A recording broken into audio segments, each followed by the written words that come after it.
subscribe to my channel. Today I want to share a story about a middle-aged guy who just wants to go home, but the gods keep messing with him. This isn't your regular trip home. It's a 20-year-long roller coaster of bizarre adventures. This unlucky man is Odysseus, the king of Ithaca, a small Greek island. Life used to be pretty sweet for him. A beautiful, smart wife named Penelope, a clever, adorable son named Telemachus, and a prosperous little kingdom. His daily life was a mix of light kingly duties and quality family time, basically living the dream. But then, in 1194 BC, trouble struck. The Trojan prince Paris ran off with Helen, the wife of Menelaus, king of Sparta. This caused a huge uproar. Menelaus's brother Agamemnon rallied all the Greek leaders to attack Troy. As one of these leaders, Odysseus couldn't say no. The war dragged on for 10 long years. Troy's walls were high and unbreakable, and the Greek army couldn't break through. Finally, Odysseus came up with the genius idea of the Trojan Horse, a massive wooden horse left as a gift after the Greeks pretended to sail away. When the Trojans let their guard down, Greek soldiers hidden inside the horse opened the gates. The plan worked like a charm, and Troy fell. But what seemed like a glorious victory was only the start of Odysseus's nightmare. His journey home would be packed with divine pranks, deadly dangers, and cruel twists of fate. After the Trojan War, Odysseus and his crew set sail for home. But Odysseus couldn't resist exploring a mysterious cave on a nearby island. Bad move. The cave turned out to belong to Polyphemus, a giant one-eyed Cyclops and the son of Poseidon, the sea god. Polyphemus quickly trapped them and even snacked on a few of Odysseus's men. Odysseus came up with a clever plan. He offered Polyphemus some super strong wine, getting him drunk. Once the Cyclops passed out, Odysseus and his men sharpened a massive wooden stake and drove it into Polyphemus's only eye. When the other Cyclopes heard Polyphemus's screams and asked who hurt him, he yelled, "Nobody! Nobody has hurt me!" Odysseus had told him earlier that his name was Nobody. This trick worked, but Odysseus just couldn't keep his mouth shut. As they sailed away, he shouted back, "If anyone asks who blinded you, tell them it was Odysseus, king of Ithaca, the smart guy from the Trojan War." Big mistake. Polyphemus prayed to his dad, Poseidon, for revenge. Poseidon was furious and vowed to make Odysseus's journey home as miserable as possible. What should have been a quick trip turned into a decade-long struggle. Lesson learned. Don't taunt the kids of gods, especially after you've already gotten away. Poseidon's fury sent Odysseus and his crew to all kinds of weird and dangerous places. First, they faced the Sirens, mythical creatures with voices so beautiful that sailors couldn't resist jumping into the sea to their deaths.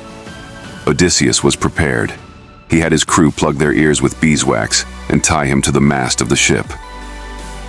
As they sailed past, the Sirens sang their haunting song, and Odysseus struggled to break free.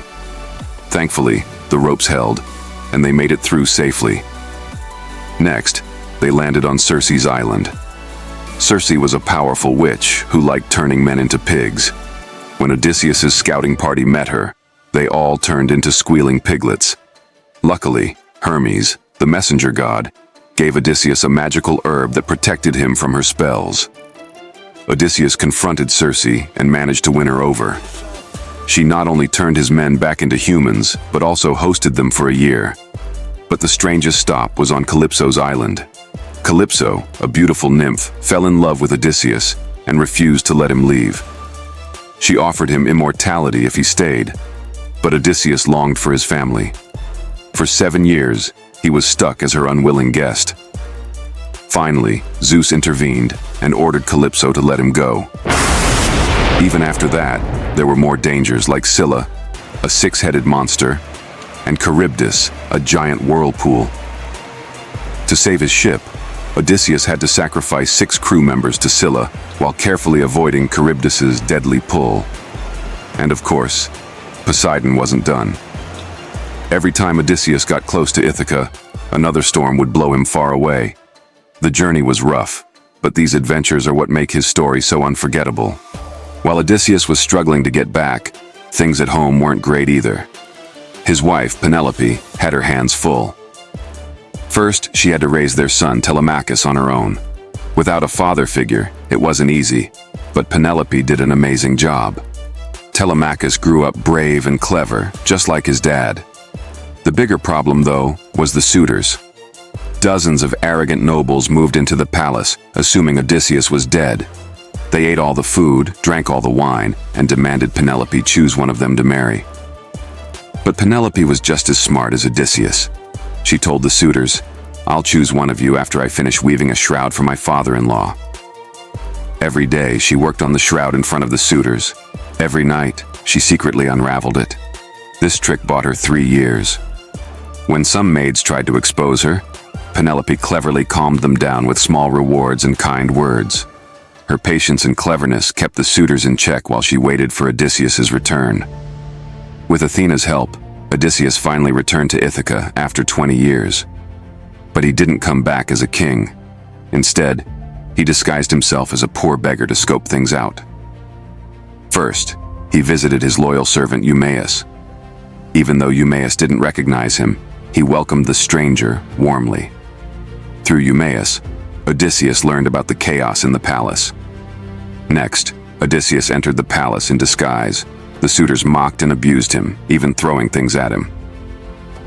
Odysseus kept his cool and waited for the right moment. When Telemachus returned, Athena revealed Odysseus's identity to him. Father and son reunited and secretly planned their revenge. Penelope then announced a contest. Whoever could string Odysseus's great bow and shoot an arrow through 12 axe heads would win her hand. One by one, the suitors tried and failed. When Odysseus took his turn, he strung the bow effortlessly and made the perfect shot. Then, dropping his disguise, Odysseus shouted, "Now it's time to pay."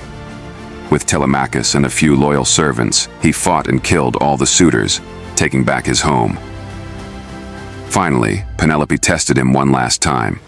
She ordered their bed to be moved, knowing it was built into an immovable olive tree.